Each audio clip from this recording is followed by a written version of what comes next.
I'm Becca with Zilla Corporation, and I'm here to tell you a little bit more about our Zilla Electrical XL flashing. Here we have our Zilla Electrical XL flashing. Next, we're going to install our base plate using the 4 corners and 4 sheathing screws.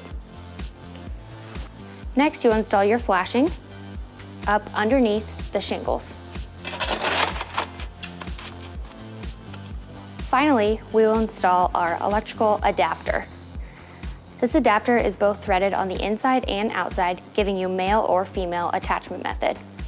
Your electrical XL flashing is now complete and ready for any attachments. To find out more information about this flashing or even purchase it online, please visit our website at zillarack.com.